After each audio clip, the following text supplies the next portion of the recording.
Ladies and gentlemen, welcome to the Brawl in the Family podcast. This is podcast episode 5, the 2013 Bitfies.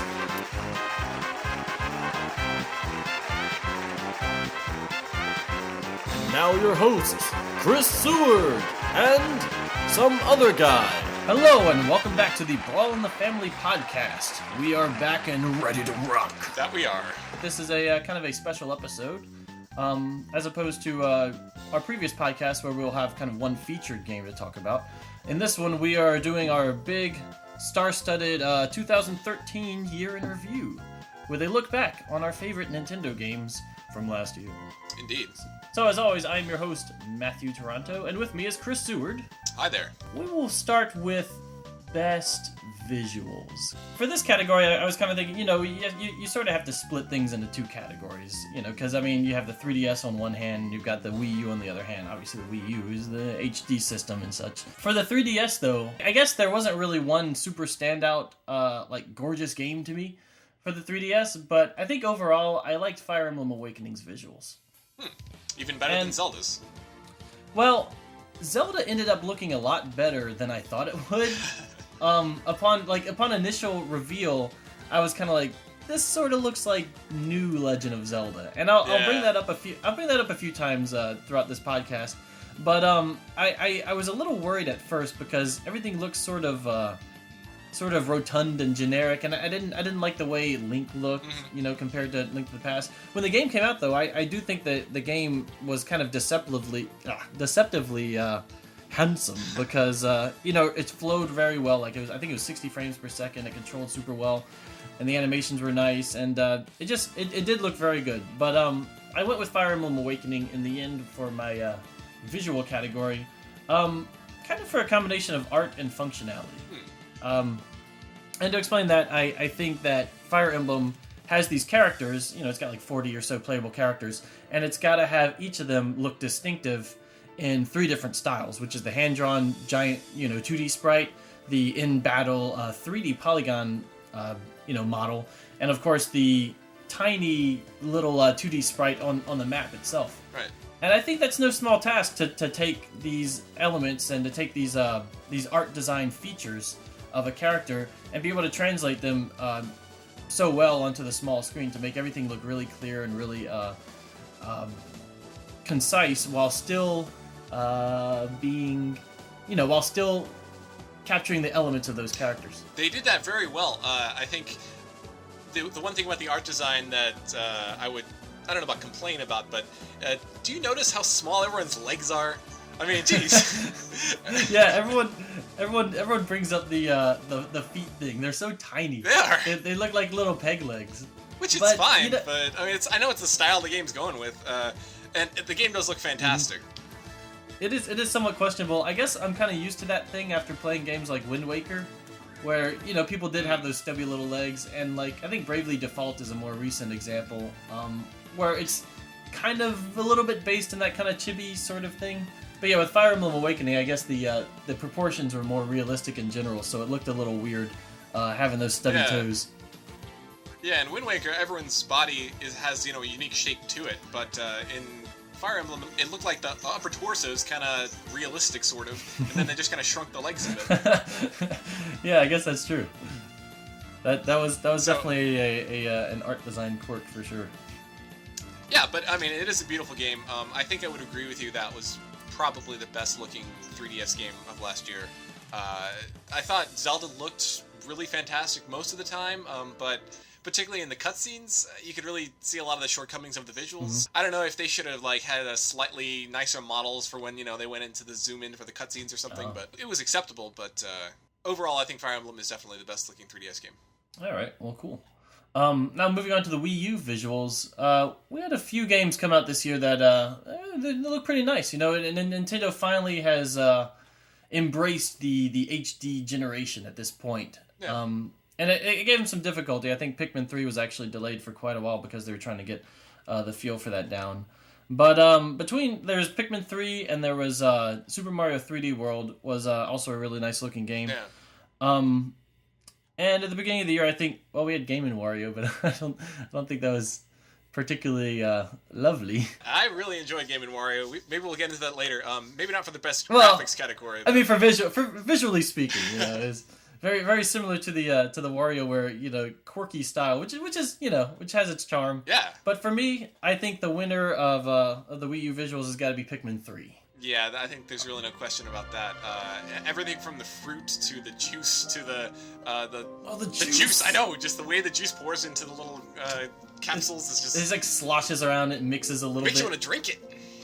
Yeah, it's definitely made me want to eat a lot more fruit, and I think that's pretty impressive. That's some good looking fruit.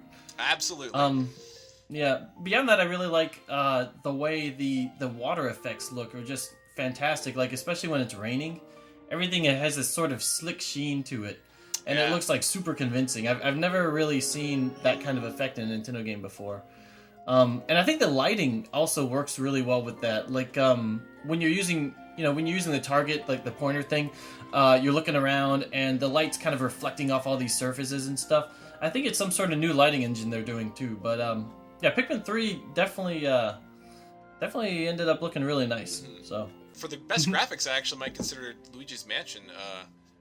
Oh, okay. Yeah, you know what? I actually I forgot about that. All right, so let's talk about Luigi's Mansion's visuals because that was actually something that came close for me for best visuals on the 3DS. Yeah, I thought it was visually it was very complete. There wasn't really any part of it that stood out to me as being lacking, or it took the visual style of the original GameCube game and it kind of put it really to every possible test. It has this really well realized world. All the rooms look very they're full of character and lots of things to find.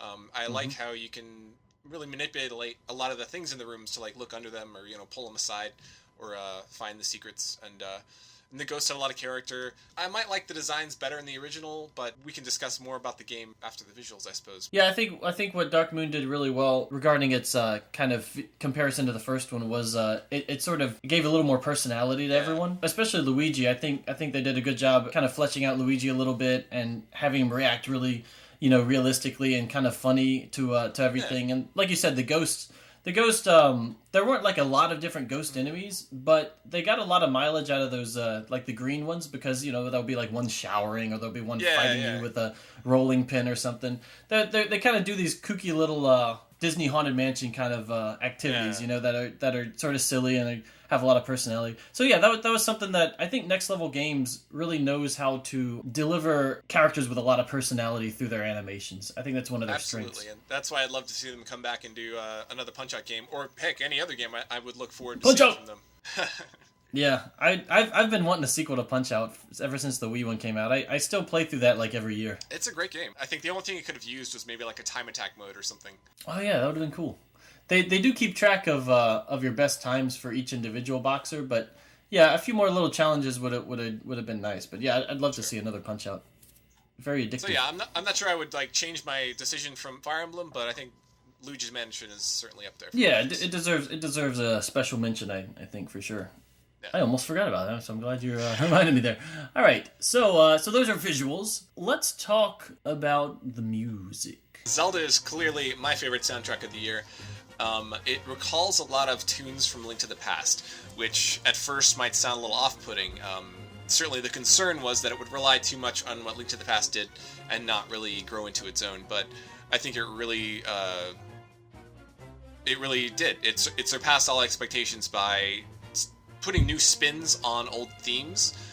For example, each dungeon technically has the same melody, but the way that they remix it and the way that it is arranged in each dungeon feels very unique and very characteristic of that dungeon, which is just one example of how it takes the familiar and makes it new again, which it did in a lot of ways. I mean, the overworld, which initially I know you were concerned about it being too similar to Link to the Past, it managed to make it unique and really make it its own, and it did that with the music as well. And the new songs were great too. I think the quality of the sound was definitely a step up from Ocarina of Time 3D, which was a little disappointing to me. I was hoping they would have done more to remake that. Yeah, soundtrack. to actually to interject for one moment there about that. That is something that kind of bothers me. I think Kondo Kondo wanted to rework the soundtrack along with the visuals, because the visuals were being reworked. But after he remixed a few songs, I think Aonuma was the one that told him that, people aren't nostalgic for this. They're gonna want the old soundtrack again. So he had to actually go back and redo everything to make it sound like the Nintendo 64 game, which is like a step backwards to me. That's a shame. I don't understand why they feel that the visuals should be improved, obviously, but not the music. No. I'm not saying change the songs. I'm saying use better instruments for these classic songs. And as A Link Between Worlds has shown us, that can have amazing effects because the soundtrack is just phenomenal. Like, what I really loved in the game was that you had a few different overworld themes.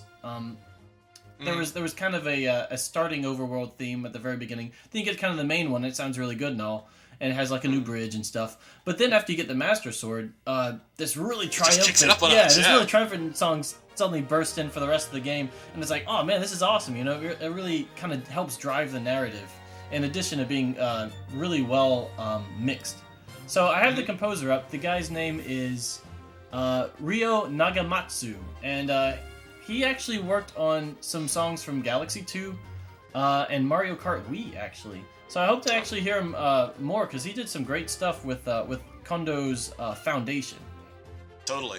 The game has a great soundtrack, and I'm personally really excited to have him and Yokota kind of leading the new charge of Nintendo soundtracks, because I personally felt that they kind of, I don't know if they were relying on Kondo's greatness too much or what, but I think the overall memorability of Nintendo soundtracks for a few years there had kind of dipped. I really like that these new composers are being given the workload they deserve, and I hope we see more from them. Yeah, definitely. I guess with that said, I kind of messed up with the suspense by doing Zelda first, but Zelda is my best music of the year. But to be fair, 3D World did a lot of stuff that I really liked with the songs. They weren't quite as iconic, I think, as Galaxies. I don't think they stick in my mind as well. Yeah. But for what they are, they're really well done. He uses this sort of jazz band kind of arrangement for a lot of them, right. which feels really good. It reminds me of some of the Galaxy 2 songs. But more importantly, I think it feels a lot less generic than like the new Super Mario Brothers series of songs. It's just more musically complex. It's live. Yeah. And it feels like there's some passion behind the music. People are playing it. Yeah. I've heard a bit of it. I haven't really played the game very much, but I've heard a bit of the soundtrack online, and I would agree with that sentiment. I've certainly felt that most of the new Super Mario Brothers games, their soundtracks felt a little bit derivative of, what we know to be Mario music. Like, someone's had to sit down and say, oh, well, I just got to make some new Mario music here. And just kind of take... So it never really felt inspired or unique. It's a little phoned in. Yeah, exactly. I'll agree there. Yeah, even like Mario 3D Land, which I did enjoy, but the music was good, but it still had that feel to it that, to me anyway. Yeah, well, I think 3D World definitely improves on 3D Land's soundtrack. Yeah, I would agree. But I would also say 3D Land's soundtrack improves on the new Super Mario Brothers series soundtrack. Well, I think that's kind of a tricky thing for games to do when they want to draw on the popularity of something like the franchise, but still try to make something new. Like, for example, if you look at Luigi's Mansion, I think the soundtrack, it tried to kind of spin off of the original themes, and I think it ended up feeling kind of repetitive and didn't really...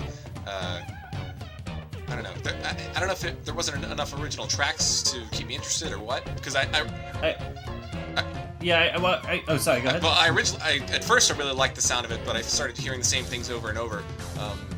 Yeah. And if I'm honestly not recalling too clearly, but I think the main theme of the game is technically different than Luigi's Mansion, the first one, but it just feels very similar. It's like they took the original theme and just kind of tweaked it a little bit and then called it the new theme. Yeah, I know what you're saying. Luigi's Mansion I think is one of those Nintendo games that has like this one central theme, and they sort of remix it in the various levels. Yeah. Which is not completely new for the Mario series. It actually started with Mario World, I think. But I think Mario World's remixes were generally a little more varied. Like you have the dee dee dee dee dee dee dee dee dee, but then like when you go to the castle, it's like boom boom boom boom. Right, boom. right. You know, it's like it feels different. You know, I really like that castle theme. But Totally. yeah, Sunshine Brilliant. Sunshine did something similar with the it had a few levels that had kind of variation on that. But yeah, I get what you're saying. It does feel a little too similar to the previous theme to stand out on its own. You know. Yeah. And yeah, I feel that way with the new Super Mario Brothers soundtracks in general. I mean, like, who can hum the desert theme from New Super Mario Brothers? So Not I. yeah.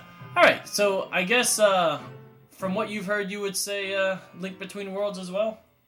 I would. Okay, cool. Well, quick shout out. Animal Crossing has a nice, pleasant soundtrack as always. Yeah, it does. The they use some of the themes from the first game, like with the KK songs, but those have always been really enjoyable to me. And the new like hourly themes, I'm really liking a lot of them. So you know, Animal Crossing is kind of always pleasant and adds a nice little atmosphere with its music. And That's true. I'm not sure. The one thing I would say is that I'm not sure I like the sound effect for when you find something, as like you dig up a fossil. Oh yeah. In the old ones, it's like or whatever. I always like that. Wait, Yeah. so what was the new one then? I'm trying to remember now. See, it's not as memorable. It's It's not like a yeah, that was brilliant. We should find the new one and like paste it in here. It's just not as. It's not Oh, okay. All right. Well, yeah. So there's the new sound effect. It is not the same as the from the past. Right. Huh. Okay. Yeah. Well, that did not occur to me, but yeah, now that you mention it, that's weird that they changed that. Oh, and Fire Emblem also had it was kind of my first Fire Emblem, so I wasn't really super familiar with the soundtrack, like, well, with the soundtrack of the series. But I enjoyed a lot of the songs from that. They don't quite stick out to me like a ton, but there were still some standouts. I thought, like, actually the last chapter had a really cool song. Oh man, it was cool. And the rest of the game was good too. So, all right, so there's our music. Let's talk multiplayer now. Ooh, multiplayer. Yeah, I have a best multiplayer category here, but I haven't played what I feel is going to be Chris's best multiplayer Nintendo game. So I'll quickly go through mine. I thought Pikmin 3 was actually my winner. It came between Pikmin 3 and Mario 3D World, but I think Mario 3D World didn't quite grab my friends and family the way I guess even the new Super Mario Brothers games did. I think it's I think that extra dimension doesn't lend itself quite as well to platforming, I guess. Maybe I just wasn't playing with the right group of people, but you know, we could only do about a world of that before, you know, people were ready people were feeling pretty done with it. That's kind of a shame. Which is, you know, you have to find the right group of people to play Pikmin 3 with as well. I mean, it's a 2-player game, but if you find someone that's good at Pikmin, it's really enjoyable to do the bingo battle mode, which is kind of a variation on Pikmin 2's really excellent multiplayer mode that I love to play with my brother a lot. It's really well balanced, it's really creative, and there's a lot of different environments. And in addition to that, you have the mission mode, which is a co-op one, and I've had a lot of good times trying to get the really difficult platinum medals by playing that. You know, they keep track of the ones you get as a one player and the one you get with a friend. The ones you get with a friend. Mm-hmm. So I've had a lot of fun playing that with my friend Ryan and with my sister-in-law, actually, Mari, was helping me get platinums, you know? Like, you'll lose by just a little bit, and you're like, okay, here's what we got to do. We got to do this, this, this. So you work together, and you kind of formulate this whole strategy. You switching captains and stuff. It's like, all right, go bring this yellow to this thing. Go bring this guy to this guy. And it just works really well. It's fun to work together and try to achieve something that's very challenging to do. You know, it feels like it's bringing people together. That's what good multiplayer games do. Yeah. Or tear them apart in the case of Mario Party. And that's always fun.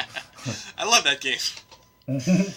Mario Party's good. As long as people can, appreciate the breaking of friendships as just a fun time activity, then right, it's a great game.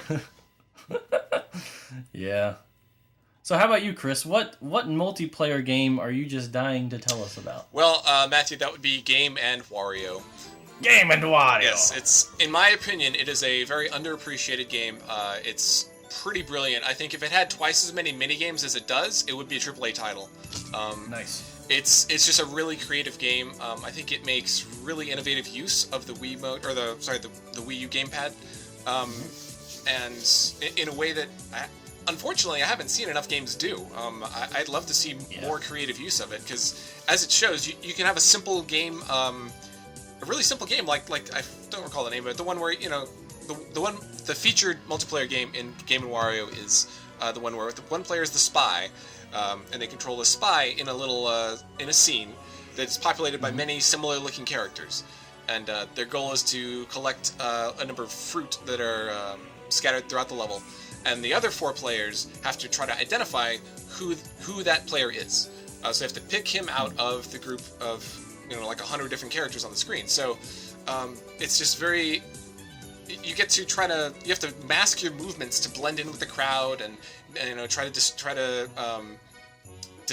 the other players from who you actually are. Oh, so the players are watching like the fruit on the screen, and they're seeing all these people move around, and all of a sudden the fruit will disappear because you grabbed it. Yep. Yeah. I think we played this at E3, right? We did. It's a really fun, and there's like there's like 3 different stages for it. And I think each stage has like a little mechanic that makes it a little different. Like one has like a pool that constantly swirls around. One has these little manhole covers where you can pop from one to the other really quickly. So there's different ways for the spy to hide himself. But there's also every once in a while there's this little snapshot that goes on the screen that says that the spy is somewhere in that snapshot. So that'll get the other players looking there and thinking, okay, which one is it? Which one am I going to follow? You know, which one am I looking at?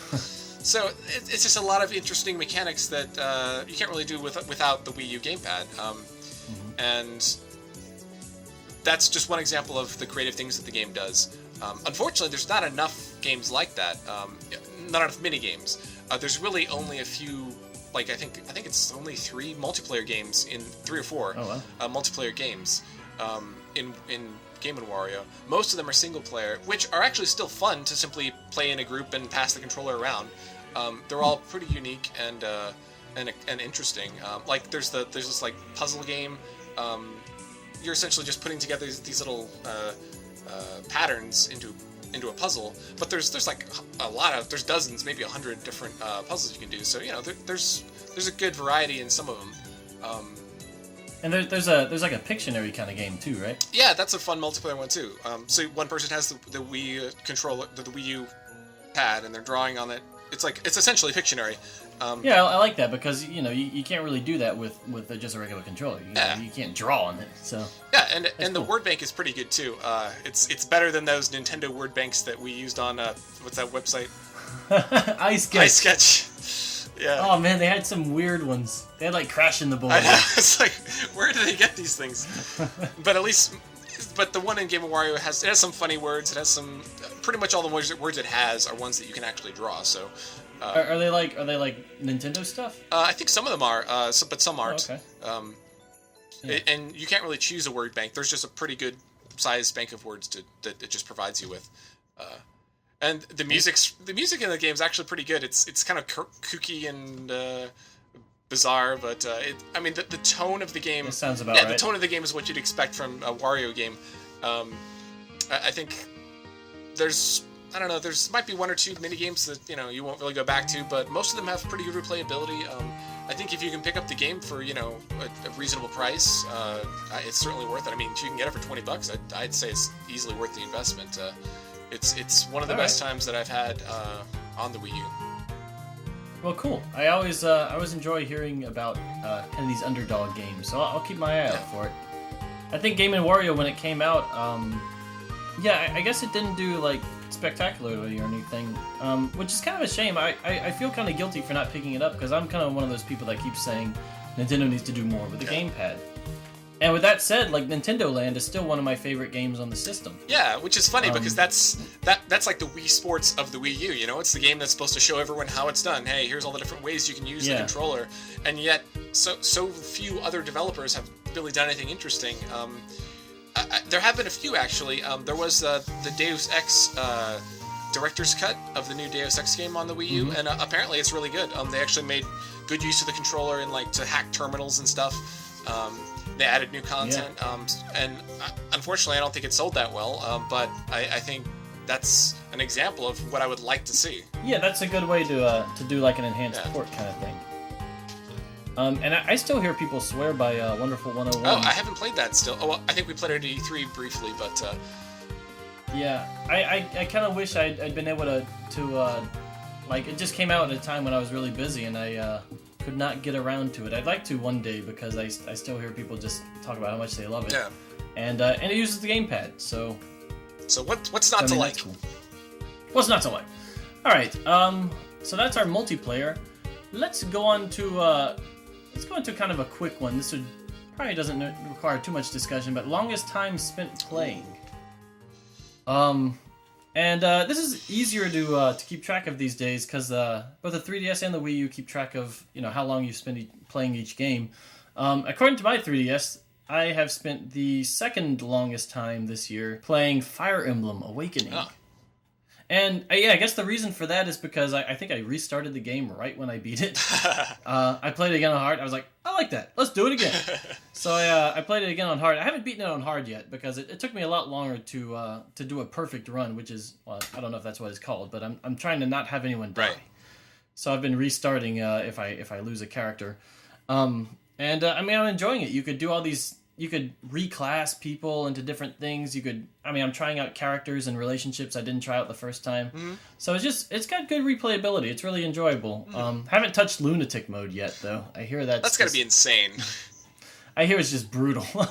So maybe one day. You know? But personally, I love Fire Emblem. But for anyone who's not a masochist, you shouldn't even go to hard mode. Like, you should just stay in the normal mode and just play it. To enjoy the story and the characters. And it's just, once you go to the higher difficulties, it's really asking a lot from you to really plan out all your moves and be really thoughtful.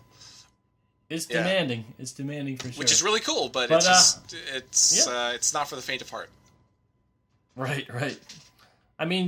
Maybe if you don't mind losing a few guys every. Well, yeah, but who does? Nobody wants to do that. Like, if I lose a guy, I'm just like, I gotta reset now. Yeah. So I like him. So my number one longest time spent playing goes to Animal Crossing. Which is I don't think that's much of a surprise. Animal Crossing is one of those games that you gotta get all the stuff, and it takes a long time. I think this Animal Crossing I think it improved on the running out of things to do very early in the game kind of thing. Like they portion out your upgrades for a few weeks, Yeah, that's definitely true. I think this frustrated some players because you would run out of stuff to do like after a couple hours early on. Yeah. But I didn't mind it. I was like, okay, they're giving you a little bit at a time, and most of the stuff they portion out is new stuff, so it doesn't feel like you're missing out on huge chunks of the core Animal Crossing experience. But as always with Animal Crossing, it sort of I lose interest in it after a little while. But I got a good 100-something hours out of it. Wow. So. I can't say the same for myself. I played it for a couple of weeks, maybe 3 weeks. Maybe about a month. But it just wore thin for me quickly.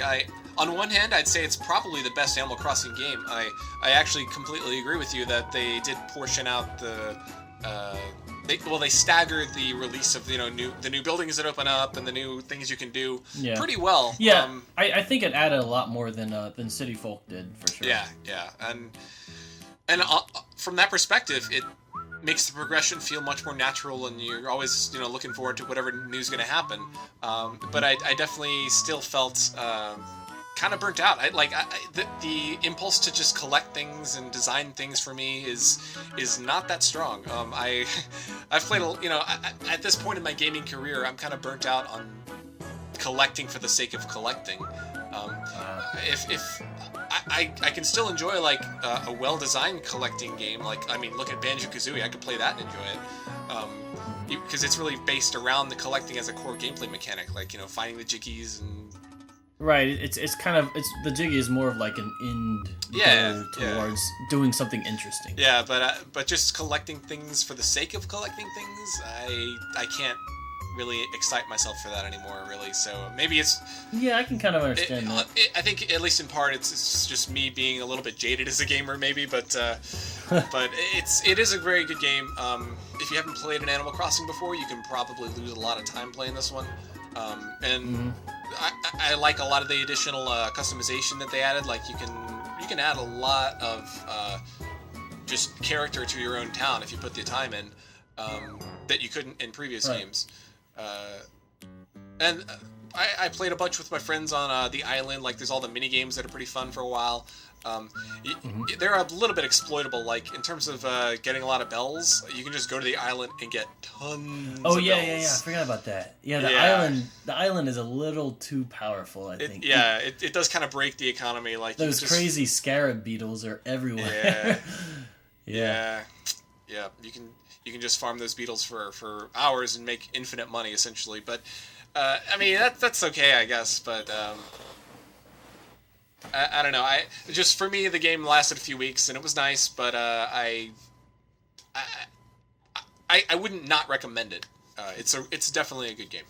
Right. Well, I mean, you say it lasted for a month, and I think that's something. It kept you interested for that long, right? Yeah.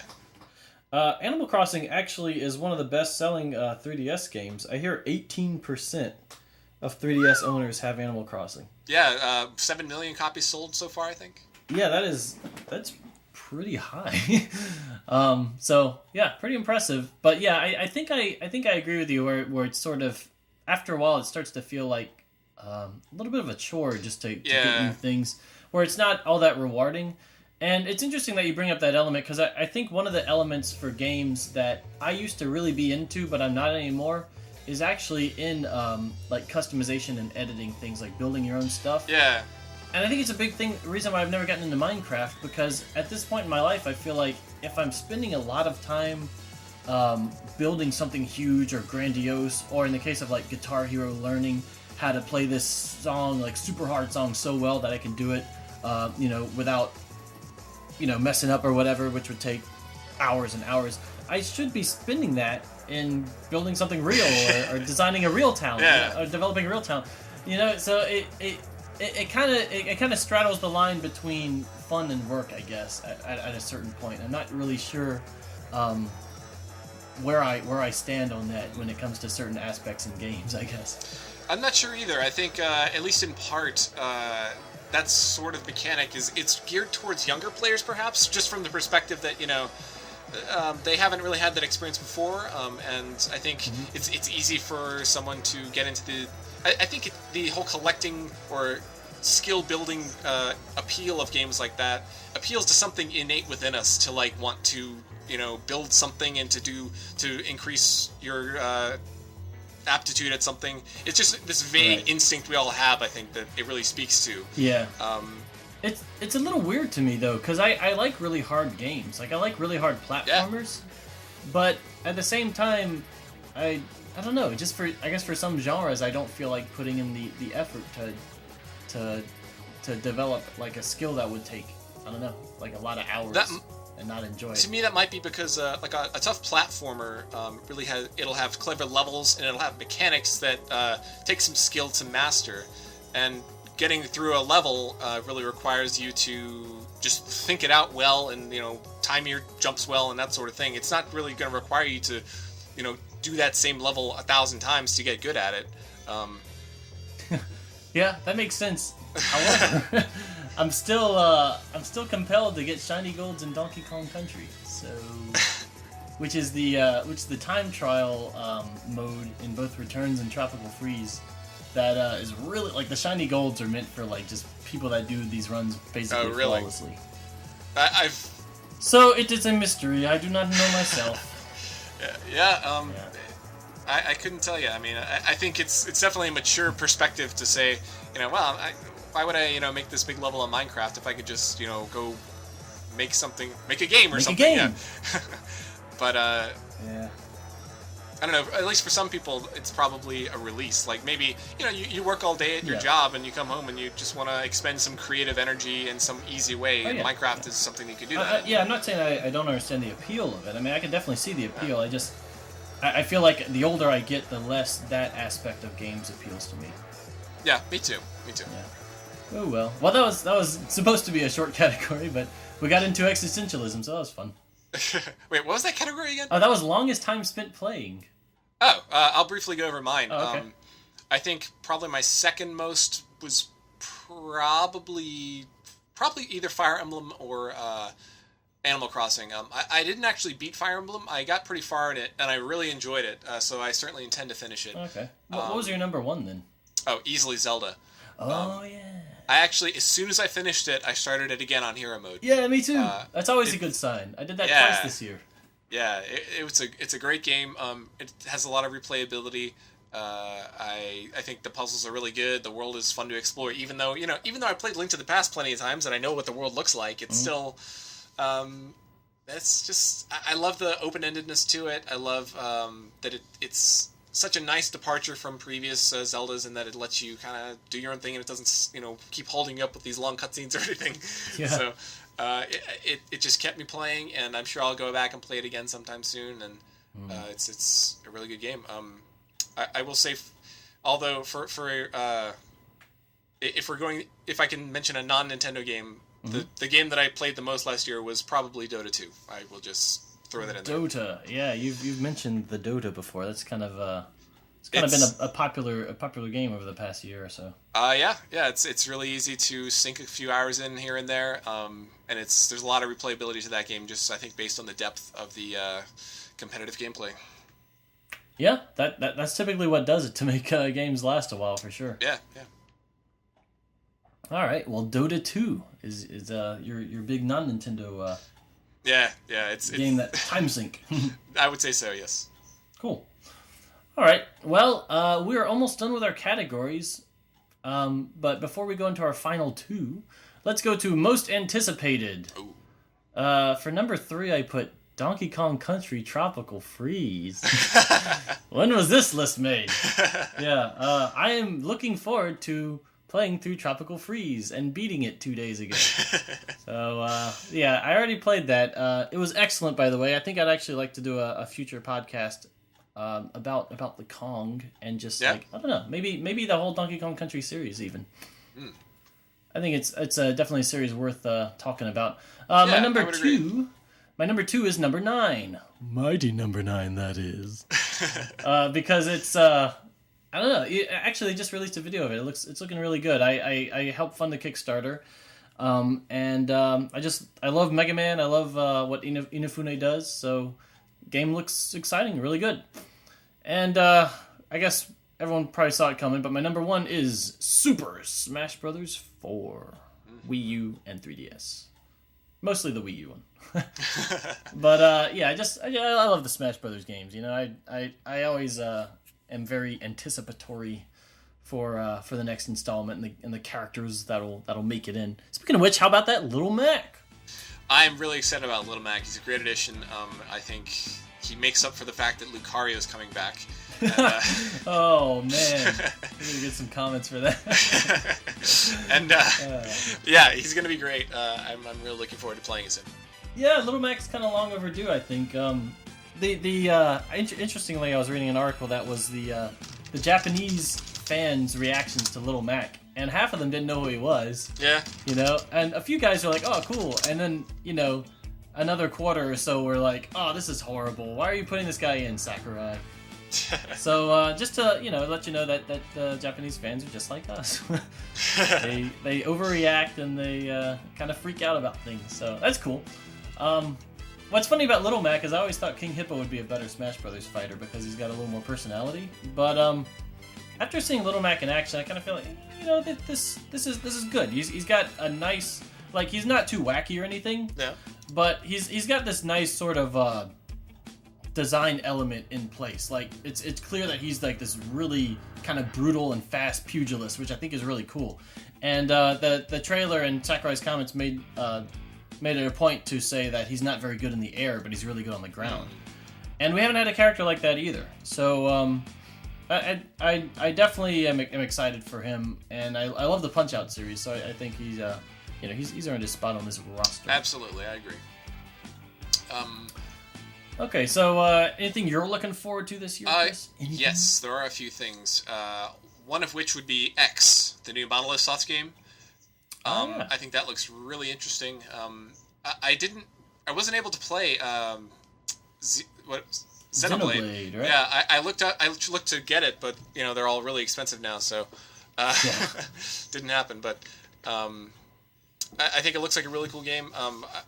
I would love to play that. I think Yarn Yoshi could be pretty fun. I really enjoyed Kirby's Epic Yarn, and I could certainly do with another game in that vein. Yeah, Good Feel did. Good Feel's the company that's doing both. Yeah, and, I think they do good I agree. work. And I'd also say Shin Megami Tensei X Fire Emblem. Oh yeah, that looks. I don't know what to expect with that, but yeah, I don't either. I'm but, game. That's why not? two franchises that I like. I'd love to see what they're gonna do. And of course, Smash Brothers. Yeah, sure, but Yep. and Zelda. I mean, maybe we're gonna see Zelda this year. Yeah, I mean, it's coming at some point for sure. It probably won't come out this year, but it's on its way. Yeah. So I think that's a pretty solid list of games coming out this year. And in 2 months we get Mario Kart, and that's going to be good too. Yeah, I'm kind of hoping they expand a little bit on the one player. I mean, I'm not holding my breath for it, but it would be nice if we did something more than just the Grand Prix. But yeah, I think the real appeal of Mario Kart by this point has become the online multi. So as long as that works really well, I'll be sure to get it right away. I would also say Bayonetta 2 could be a pretty fun game. I'm not sure. I haven't played the first one, but I've played games like it, like Devil May Cry or Ninja Gaiden. And I've seen It's kind of the action third-person, high-octane sort of over-the-top game. Yeah. Yeah, I mean, it looks pretty exciting as long as the gameplay's solid. I think it could be a pretty fun game. Xenoblade is a strong title. I really need to beat it. I played about 30 hours of it and kind of got distracted by, I think, Pikmin 3 or something came out, which tends to happen when I play long games. But it's a really popular game, and it does a lot of things really well. So, cool game. Cool. All right. Before I go into the very last couple of things, I want to make a quick shout out to SteamWorld Dig, which is a 2013 game, but I only just got it this week, so it's pretty timely. It didn't actually crack any of my actual categories, although if I had a best downloadable title, it would probably be that, because it's nice and short and sweet, and it's a really creative idea, and it's a nice twist on the Metroid formula. It's a Metroid game that doesn't really feel like a Metroid game. It kind of feels like it's doing its own thing. That's cool. And I haven't played it. I actually started a new game right after I beat it. Wow. Going for a quicker time. Yeah. So, really cool game. Finally, let's go into basically the equivalent of the why did they do that for our awards. Okay. Biggest disappointments. Ooh. All right. Should I go or should you go? I'll go first. Man, I want you to just tear into these games. All right, I got a couple. Oh boy. The main Nintendo game I was disappointed with. Wait, hang on. What? You got to go from the bottom, like the Nintendo game you were least disappointed with. Oh, okay. Well, the Nintendo game I was. Oh wait, not overall. Oh well, Zelda. Obviously, I was least disappointed with Zelda. That was awesome.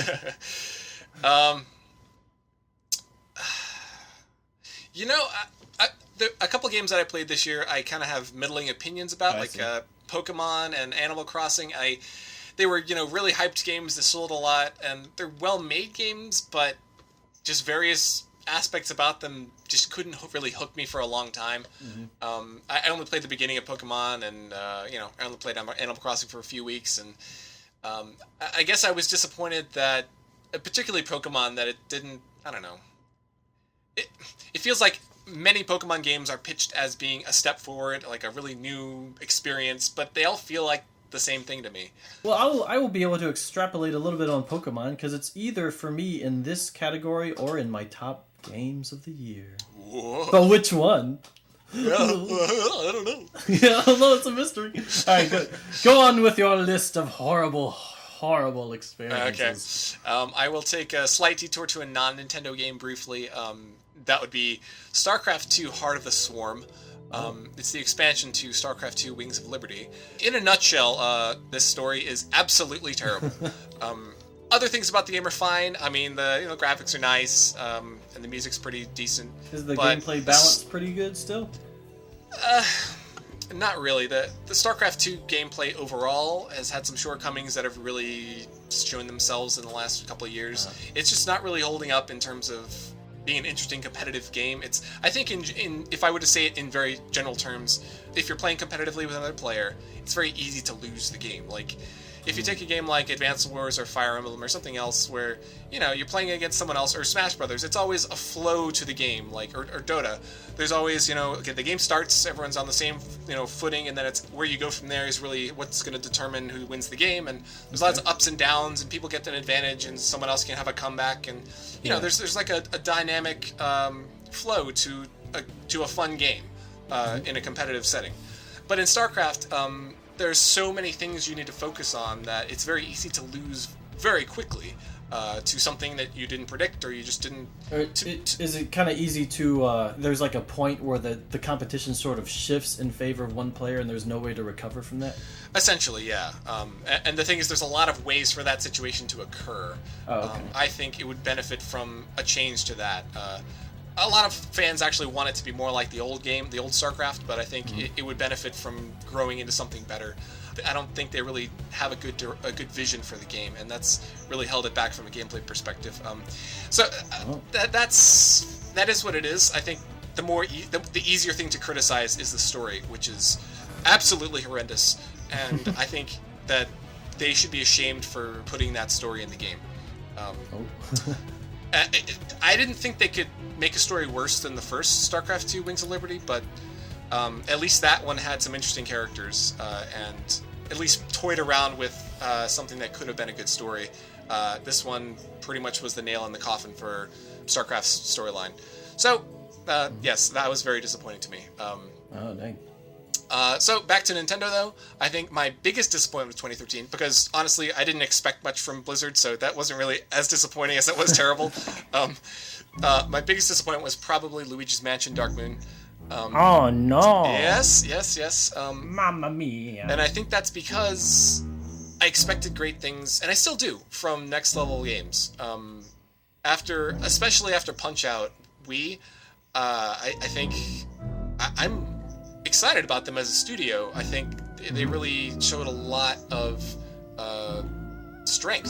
many strengths in that game. And I think what's most disappointing is that Luigi's Mansion has a lot of those strengths. It's just that in really one crucial way, it's just broken from a design perspective. It takes a lot of good elements such as, fun mansion design, good graphics, good gameplay design, a lot of just an overall fine approach to the game, like having different mansions to explore and, ghosts to capture and stuff to collect. That's all you need to do to make it good, but they broke it down into this mission-based system that is nonsensical to me, and it removes any sense of exploration and discovery that you could really have. I mean, you explore a few rooms, and you're like, hey, this is pretty cool, and then it pulls you out of the game, sends you back into a slightly different set of rooms, and you're kind of re-exploring the same rooms again, but some of the secrets are different, so it's like, you don't even know, there's no consistency, there's no feel of like, yeah, I'm actually making progress, I'm actually, doing things. It's a very, it's disjointed and really removes what should have been the soul of the game, which should be like the exploration of these areas and a consistent progression. I think it was a really bad design decision that kind of sunk the game for me, and I think that's really disappointing. Yeah, I have to say, I completely agree. Yeah, Luigi's Mansion is my number 2 on my list of 2 games. Okay. So Luigi's Mansion, yeah, like you said, that mission structure really kind of brought things down, and it's weird. I feel like if they just had the mansions exist on their own with little save spots, or you could just pause and save, the game would have been much better, because you would have. I agree. You would have been able to walk into a room and feel like you've cleared it out and stuff. You look around, you solve puzzles. But the problem comes when you're looking for these jewels or the boos. you're exploring these rooms and you're solving these puzzles, and then there's no jewel or whatever in it. Then you come back in a later mission and you can still go to this room and you have to go in there and you'll solve the same puzzle and yank a curtain or something and the gem will come out. What's it doing there? Yeah. So the fact that you've already been there. The fact that this happens even once, I mean, it happens a lot more than once, but even if it just happened once, it has permanently set a bit of doubt in the player's mind that they have to look in every room, in every mission, on the off chance they might miss a jewel or a boot. And I think that's just a very it's a kind of a lame mistake to make. I feel like someone should have caught this, because otherwise, what the game does, it does really well. Like the actually fighting the ghosts themselves is fun. You have this sort of flashing thing. I think the multiplayer in the game is actually really good too. It's just based around the climbing this sort of randomly generated tower of ghosts and rooms and things. But yeah, just having that mission structure. And I think there's actually one other thing besides that really hurts the game. That actually works very poorly in conjunction with the mission structure, and that's the dark light element and the vacuuming everything element. I feel like when I go into a new room, I have to vacuum everything and I have to use the dark light on everything. And for most of the puzzles, that's kind of how you solve them. So it feels a little one note, but to make things worse is that the dark light, for those that forgot or haven't played, reveals invisible things in rooms and that you can't otherwise see. But it only covers a small area, so you basically have to go around the whole room and kind of comb it with the dark light. So what I would do, kind of tedious. Yeah, what I would do is I'd comb an area with the dark light, then I'd comb the area with the vacuum, and then I might find something, I might not, and then I'll go to the next mission and I'll comb the area with the dark light, and it's like the same room from before, Yeah. So after a while, it's just kind of grated on me, and I get to the fourth mansion. I still want to beat the game, but I think I'm gonna just give up on trying to find booze and gems and just kind of go through the game normally, because I don't think it was designed well to be an explorative game. So sorry, Luigi. But yeah, like you said, Next Level Games does a lot of things really well. They did a lot of things really well with this game, and I look forward to seeing what they do in the future. Me too. So, number one disappointment is gonna be Pokemon. Oh man, yeah. So the people mad at you about that Lucario crack are gonna don't worry, they're gonna come after me instead after saying Pokemon is the biggest disappointment. I bought Pokemon X on release date, and I got about 20 hours into it or so, around a little after the third gym, and I caught 60 Pokemon, a good amount.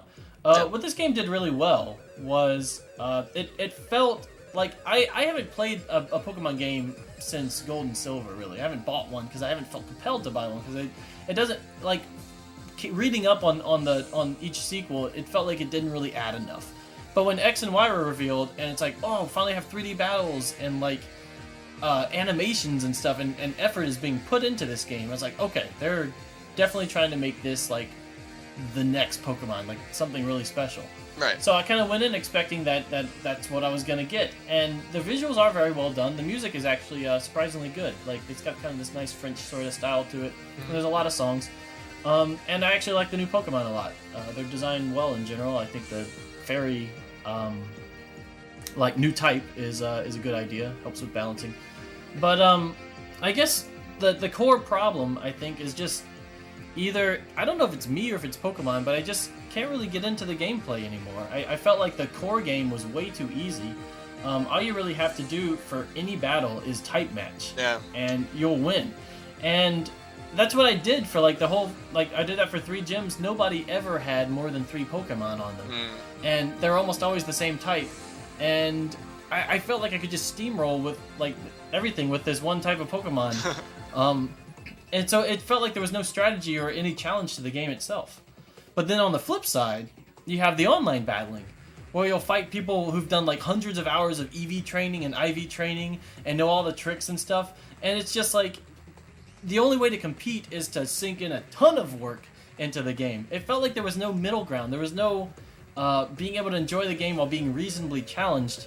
And to make things worse, the game sort of throws all these things at you without ever explaining what they do. I still have no idea what benefits the Pokemon-amy does, what benefits the physical training does, it's very vague and unconnected, and you have to go look up everything, and I think that's dumb. I agree. The game should have an encyclopedia or something at your fingertips that has the type charts, that has like that has what these things like actually do. The Pokemon games always feel like you can't get like.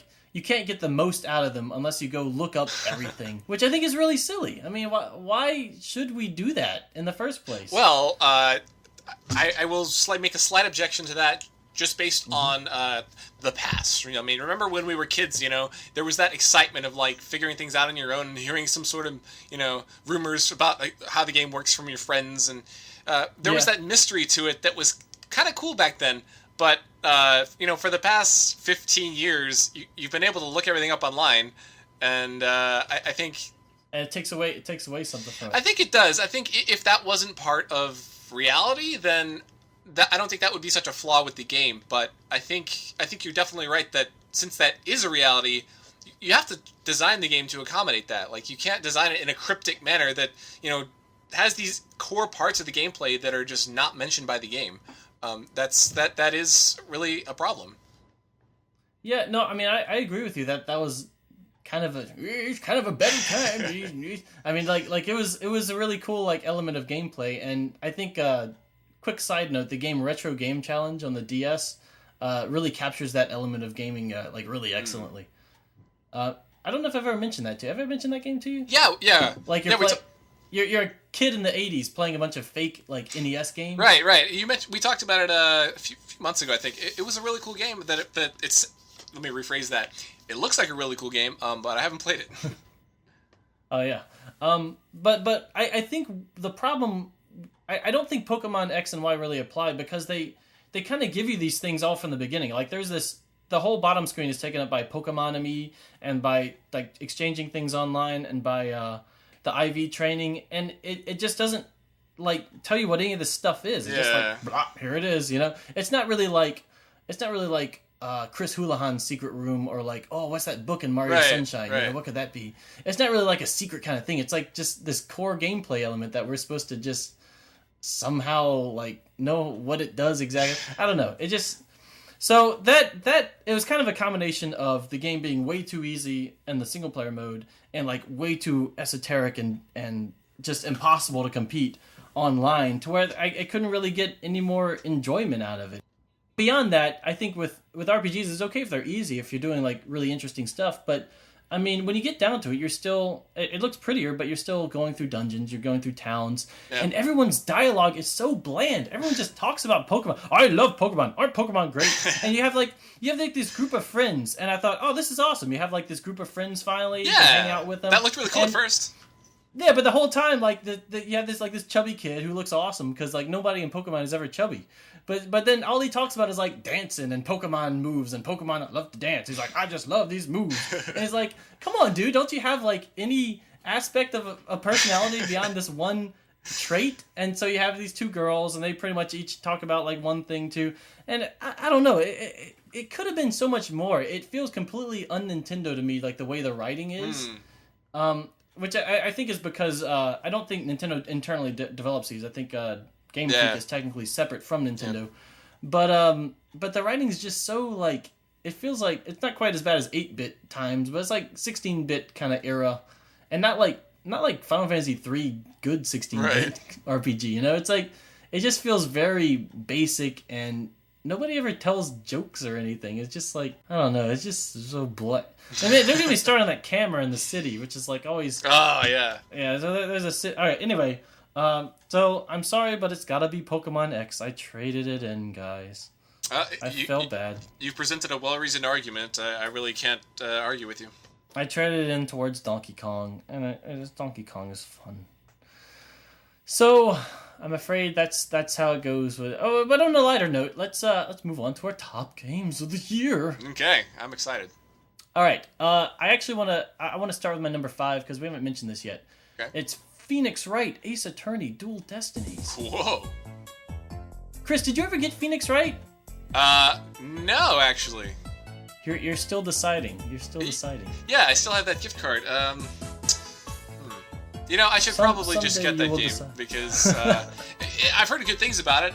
You've clearly recommended it, and I really enjoyed the last 4 games. So, Well, you know, I missed Phoenix Wright. Like, I feel like that the last one we got was the Edgeworth game, which I didn't like very much. The Edgy. So I really wanted more courtroom stuff. I wanted more Phoenix Wright. And honestly, I really like this game. There was some issues with the storytelling, I think, compared to the first 3 games.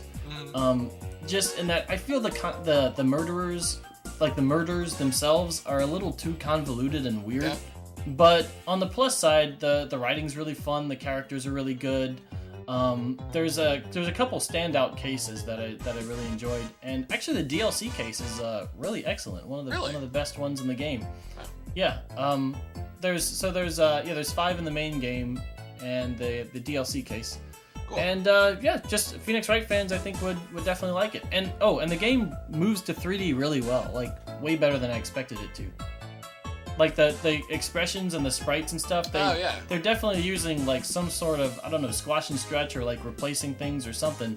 Whenever they animate, they replace the models with some different ones sometimes, which I think is a really good way to kind of get that snappy sort of over-exaggerated approximation of the 2D sprite work in the game. Yeah, I think that's definitely an interesting art. Like in the past, people have when companies have tried to remake something 2D and 3D, often it's the animations that make it look unnatural. Because whereas in a sprite you will instantly go between 2 frames, in 3D animation, they'll often just animate it. So instead of having a hand, be down here, and then the next frame the hand's all the way up on the head, the arm has to go all the way up or something. And right. Things like that just make they really change the appeal of the original 2D animation. So I think from what I've seen, I would agree they've done a really good job in translating it by using techniques such as that. Yeah. So visually it's very nice. The music's good, and there are a lot of good twists and stuff. So it gets my number 5. So moving on to number 4, it's actually a lot of people's favorite game of the year, Super Mario 3D World. Not quite my favorite, but one that I felt was, genuinely entertaining from start to finish. I remember being very aggravated at E3 time because of this game, and it didn't completely win me over, honestly. Like, it still feels, some people are going to get mad at me for this, but it still feels a little bit disposable in that it doesn't stand out to me a ton, but when you get down to it, it's a Nintendo game that has unique ideas for every stage. It's really creative in the way it presents its levels, and the music's good too. So I'm gonna go and give that my number 4 recommendation. That's still pretty high praise. I certainly agree that, for me at least, most of the Mario games of the past, I don't know, several years, aside from the Galaxy games, have felt kind of repetitive, and even though a lot of them are, the levels are designed pretty well, I do like how pretty much every level has its own idea or its own, mechanic to it.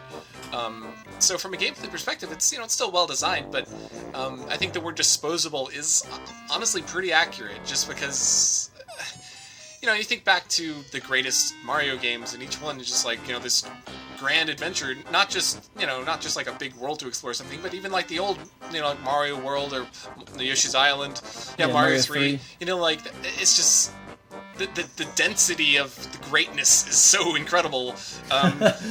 I feel like they were pushing those games were pushing technology and their systems to the limit. Yeah.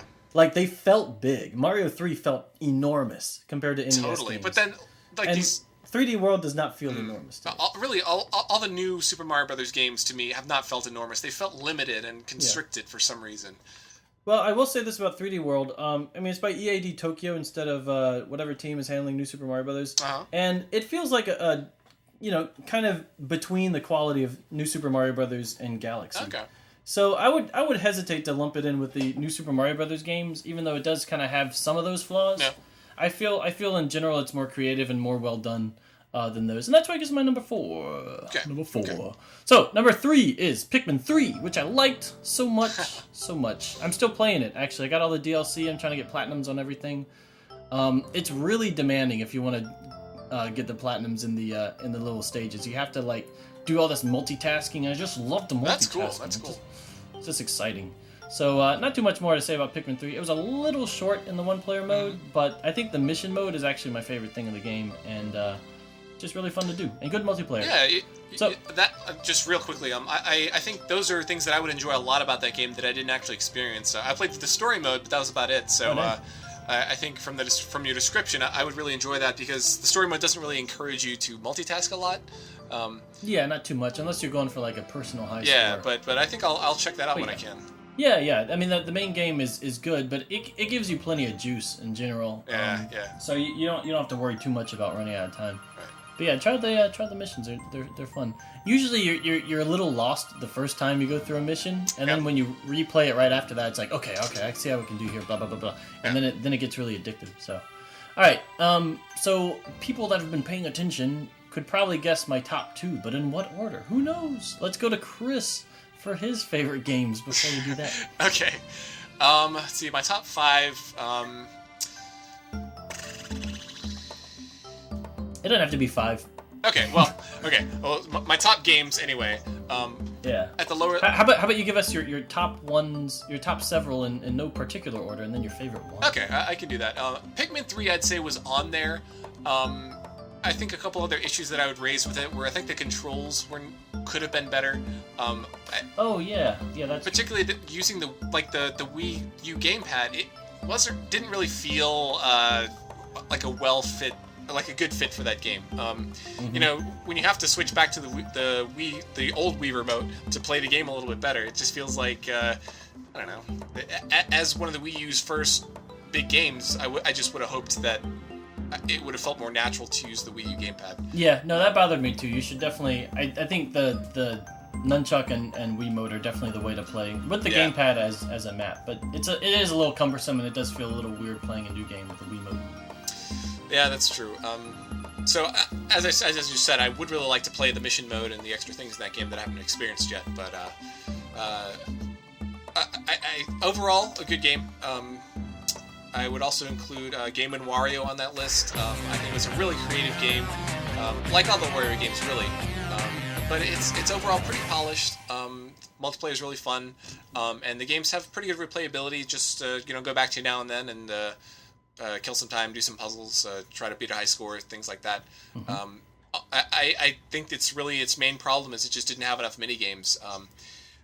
If it had a handful more, I mean, heck, if it had twice as many, like I said, it would be a AAA title, and I think it would have gotten much better reviews, obviously. But then again, that's a lot more work, It's like doubling the game, but doubling the game. Right?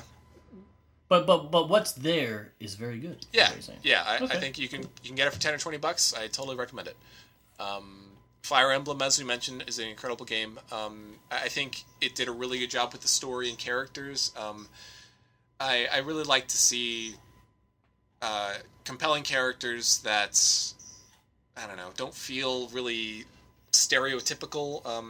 I think a lot of games take these, like character archetypes or, especially games, even some Fire Emblem games, I think in the past, they'll stick in a character that, I don't know. It feels like you've seen them in some anime or some other game before.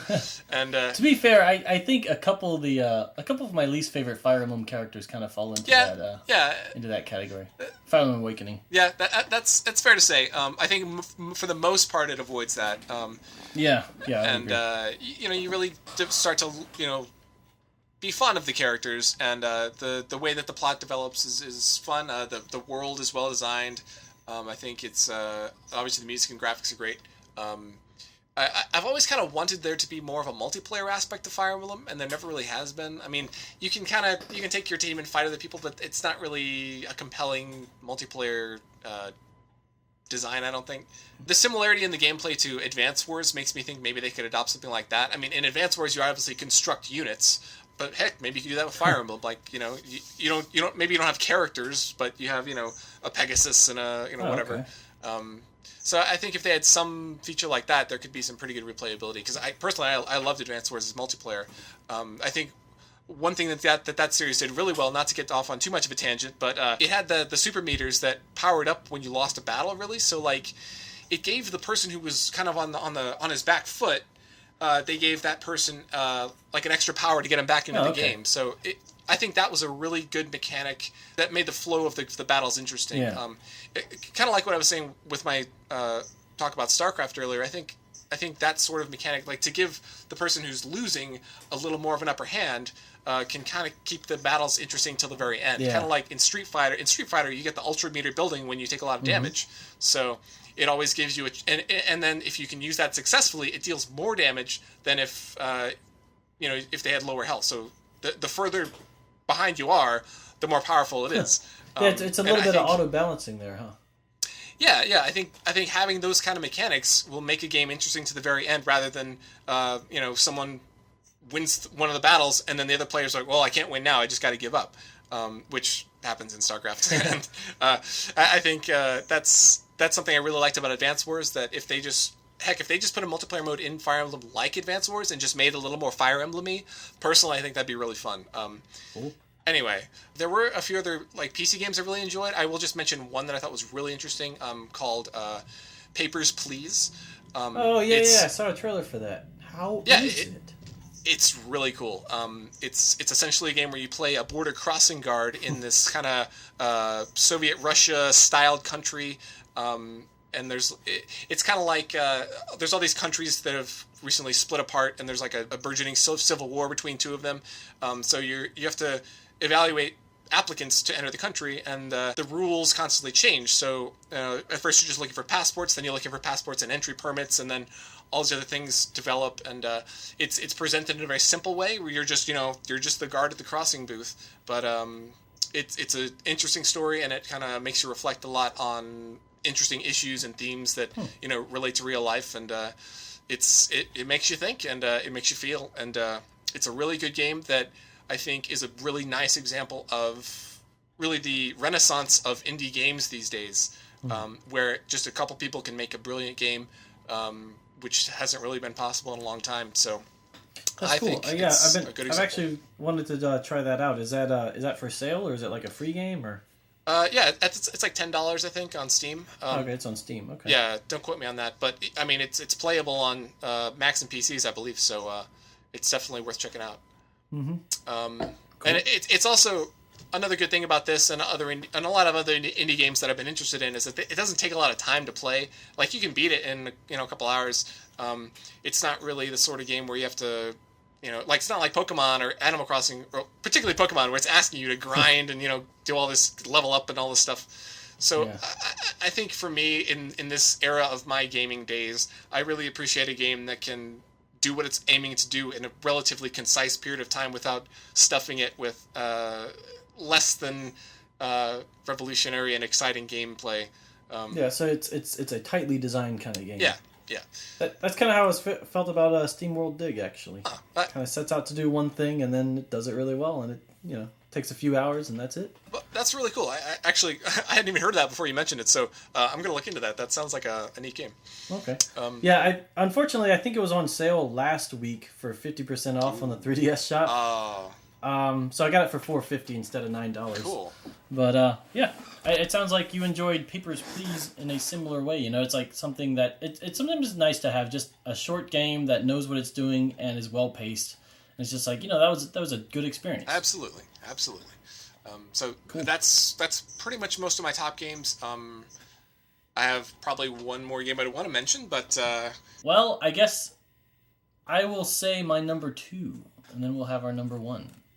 Okay. All right, so my number 2 game, it really came between this and number 1, and I couldn't figure it out for a couple weeks because I like both of them so much, but for slightly different reasons. But at the end of the day, I'm going to have to go with Fire Emblem Awakening in number 2. So, Fire Emblem was a series that I've never really been into, but, we based our first podcast around it, and in short, I liked it. So, it did a lot of things well. I'm looking forward to future Fire Emblem games, and I think this one was kind of, from what I've read, is the last hurrah of Fire Emblem. Like, they wanted to put everything in this, because if it didn't sell well, it would basically mean the end of the series. So, I'm glad that didn't happen. I'm glad I was able to support it, because it's a spectacular game. There's a lot to do. There's great characters. There's, nice strategic gameplay. And I just really enjoyed it from beginning to end. And I got Sarah to play it. She got kind of frustrated sometimes.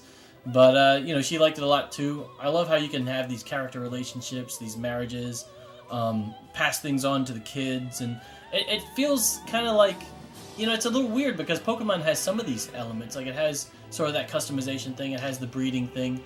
But I just felt more into it with Fire Emblem because I like the characters and the writing a lot more. I like the core gameplay. It felt more strategic to me. And I know they're different genres, but it's sort of weird how one of my top games and my most disappointing game do have several of those similarities, and I think that's kind of what made Fire Emblem stand out a lot to me. So, Fire Emblem Awakening, my number 2 game, and really one of the best games on the system.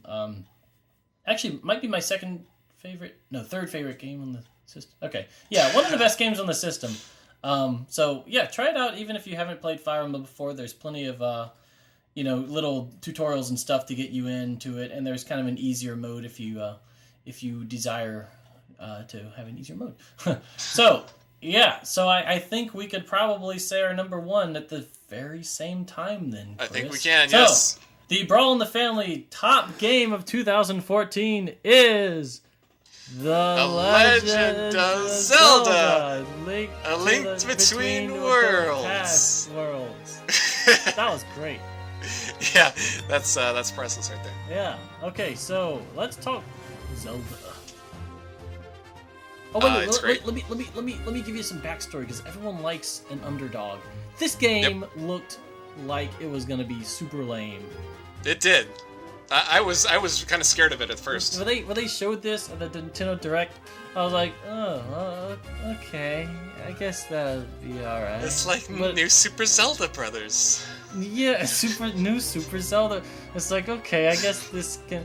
I don't know. But inside, I was like, oh man, what are they doing? This is gonna be like freaking Phantom Hourglass. It's going to continue the negative tradition of handheld Zelda games, which has been disappointing since Link's Awakening. Sorry, Phantom Hourglass and Spirit Tracks fans. I will say I like the flagship Zeldas. Yep. No! No! All right, the Link's Awakening, though, was the king. I think we can all agree there. But, when this game came out, it was like, you know what? You don't have any faith in me, but I'm going to prove you wrong. Because I was reading up and I was like, okay, it's like a kind of a sequel, but not really. It feels like this game was like made, like they were trying to make a remake of Link to the Past and they just turned into this semi-sequel. Yeah. And I was thinking, this is gonna be cheese balls. But then the game came out and everyone loved it. So I went to buy it and I loved it too. That was the short version, but yeah, I was actually surprised. I mean, knowing I'm a big Zelda fan. I do admit to have been disillusioned in the past number of years, but I bought this game before you did, as I recall, and you were surprised at how much I was enjoying it, and so was I, really. But from the moment when you first control Link, it's like, whoa, it's really fluid for starters. Yeah. Like Link is moving fast, like he's booking it, and it just like the combat feels really good, and the music is like excellent. And the design of the game is really good. But I think what really did it for everyone was the lack of tutorials. It was brilliant. Like it was amazing. Remember how we were talking about like the stupid things going above your head and it goes and it adds it to your inventory? Yeah. Well, it doesn't do that here. It's like everything is like nothing treats the player like they're an idiot, They just let you go. They're like, all right, here's the backstory, here's your sword. Go off and explore Hyrule. Have fun. It's amazing how that's all they needed to do. Like, I am very hopeful that this wasn't like a mistake on their part. That like Nintendo actually realizes that was a good design decision, because it's been a critical flaw of recent Zelda games, and I think this game really proves how important it is to strip all that away and just put the player in the world and let them explore. I mean, Aonuma beforehand was in interviews and stuff, he was like, yeah, we want to try to change up the Zelda formula a little bit and make it a little more open-ended. And I was thinking, yeah, right, we've heard that line before. Yeah, we have. But then the game came out and it's like, whoa, it kind of is. Like, I mean, it's not Zelda 1 levels of non-linearity, but it feels appropriate, and it feels like I'm really doing stuff like on my own. especially with the whole Ravio system where you rent items out from the shop. You could pretty much rent those in whatever whatever order you want, and then your main upgrades kind of come from finding those little squid things and getting the really good items. So, I mean, there's stuff to spend your rupees on. There's, like, secrets and things everywhere that you can kind of find right from the beginning. It just feels really refreshing to play a Zelda game where you can do dungeons out of order and you can explore the world at your own pace. And, there's barely any cutscenes, but the ones that are there are, like, surprisingly good. Like, the story and characters were really well done. They really were. I was surprised. Even when I first started playing the game, I'm like, oh, Ravio, okay, there's got to be some dumb character in here. I just seem like kind of a goofy little nothing character, but then they actually develop him well. Like, I really liked how the characters came together at the end. Yeah. I don't know, they start off with these little tidbits of character, which then grow into something that actually is interesting and gives you some sort of emotional connection, and I thought it was pretty much perfect in terms of how that worked. And there was this emotional core to the story that I thought was really well done. Yeah, absolutely. I think some game developers are starting to learn that having some gray, like morally gray situations, or not having a villain who's pure black, is a lot more interesting than the opposite. And I feel like it would be easy to overblow this a little bit, but I feel like the game kind of had the perfect amount of story and content while still giving you all this non-linearity. I think it was a really good balance. Yeah, I agree.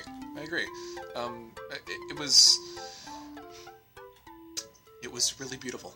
It was really beautiful. Yeah, it's nice seeing Zelda kind of embrace that again. I think the past couple games, there are good elements to the story, but there's a little too much of it. It feels a little overindulgent. Mm-hmm. And especially at the beginning part, we don't really need like a ton of backstory.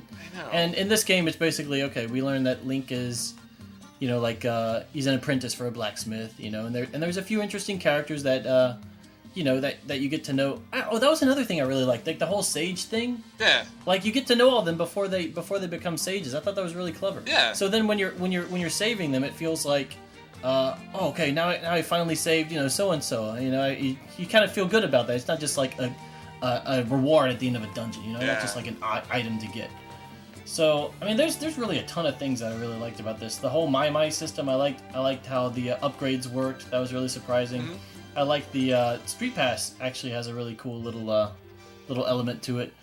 What are some other things? A lot of the writing was really good and funny and creative. Mm-hmm.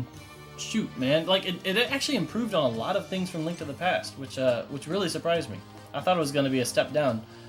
The music was splendid, mm-hmm. and yeah, like we said, the characters in the story were a big improvement. Yeah, and what would you say about the way that rupees were used in the game? Because that's really been a weakness in some previous Zelda games where, you have a few things to spend rupees on, but then you just fill up your wallet, and, you never really... Yeah, you start, I think it should be mentioned that you start with not a full wallet, but the biggest wallet. There are no wallet limits. So you can carry 9,999 rupees from the beginning. And for the most part, you're always going to be spending them on stuff. I think the last maybe couple hours of the game, I ran out of stuff to buy, but until then, the game did a really good job of making me excited to find more rupees, because it means more items and more some other little bonuses that you can get. Yeah, that makes a lot of the puzzles continually fun to complete. Because so you have a puzzle like those little treasure hunter puzzle rooms, which is if you're still looking for rupees, it still makes the reward kind of exciting. But in another Zelda game, if you don't need rupees, you're like, why would I want to do this puzzle? I don't need rupees, Yeah. So yeah. It gives more. It just the playing the game as a whole feels more rewarding. They do a really good job at portioning out these things just out of reach to where you want to keep playing to get the next thing. And I mean, even like the overworld, even though it was reused from Link to the Past, they put enough interesting stuff in it and have enough little spins on it to keep it, for the most part, feeling pretty fresh. I agree. Another interesting thing I think they did was the whole the energy system for your item usage. What do they call it? The stamina meter? Or... Oh, yeah, the stamina meter. See, that's another. I keep forgetting all these awesome things. Like the stamina meter is. It was perfect. Awesome. I think it took out the mechanic of collecting items to, like, build up your stock of bombs and arrows and whatever, but I didn't miss that at all. I thought it made it so you have to conserve your usage of things in a, you can't rapidly do something a million times in a row, but it's still, it keeps you from getting stuck without something you need, and it just, I think collecting the bombs and stuff kind of proved to be a little bit unnecessary. So this was just more cohesive way. There were a lot of things that I thought the stamina meter suddenly just fixed with one fell sweep. With one fell swoop. One fell. Is it a sweep that you like? You could sweep something. Swoop. I think it's a noun. One fell swoop. Yeah. Yeah. So those things, like you said, you don't get stuck anywhere. But I think it also let them build dungeon designs around like bombs, for instance. Without having to worry about the player running out of bombs. Mm-hmm. But I think most importantly, it let players actually use their weapons. Like, I would never use my bow in a lot of these games because I was like, I know I probably wasn't going to run out of arrows, but I was always a worry that I'd be like, oh, what if I really need arrows and I don't have any because I used them all. So it was like a subconscious thing. Like, I wouldn't use the bow unless I had to. I wouldn't use bombs unless I had to. Yeah. In this game, I'm just like, I'm using everything. I'm using fire rods, using ice rods because why not? And like you said, it's still balanced because you still you have a limit technically. You can't spam it, but it encourages players to use these as tools alongside their sword, and it works like super well for the combat. I completely agree. Because even the old in Link to the Past or other Zelda games, you have the magic meter. You still have to collect things to recharge that, So still led you to conserve instead of just enjoying the items you have. Which I always felt like you feel a little guilty when you use your item. Using up stuff. So that was an excellent addition, and I don't know, just everything came together with this game. The only thing I think that would make it better is if they somehow had a fully original world, but still had the same, like, really good pacing and secrets and stuff. Mm-hmm. I think that was really the only thing that bothered me was kind of, I would have loved to see like a completely fresh overworld, and and I think some of the visual things I think could have been tweaked a little bit, but everything else was phenomenal. Like, everybody that's been a Zelda fan, especially those that haven't liked maybe the past few, really need to go try this out because it works so well. I completely agree, and I can only hope that the new Wii U Zelda will take a page from this game and kind of strip away some of the fat and get down to what makes Zelda great again. Yeah, less cinema, more exploration, and just the joy of going on an adventure. That's what this series is all about. Absolutely. All right, well, it sounds like we're on the same page with the big number one, so I think that might be the end of our All in the Family 2013 awards. Yeah. I wouldn't be a very good MC at, like, the Oscars or anything. I don't know. I think he might be the best MC at the Oscars. Oh, yeah, I might do better than Seth MacFarlane. He was last year's, and, like, he made everyone uncomfortable with that number. He's good at that. Yeah, he's made a living off of it. So. Yeah, it's kind of his thing. So that's his thing. He's made millions from it. All right, so I guess that'll wrap it up then, guys. We'll be back to a normal podcast next time around, where we'll talk about comic talk and the game of the current time period, the month or something. I don't know. Yeah. And hopefully we'll do it again. We'll do it sooner than this one. Sorry about this one being a little late. A lot of things came up. And I had to finish some stuff. But yeah, that'll wrap it up for this installment. So thanks for listening, everyone. And until next time, I'm Matthew. And I'm Chris. And we'll see you later.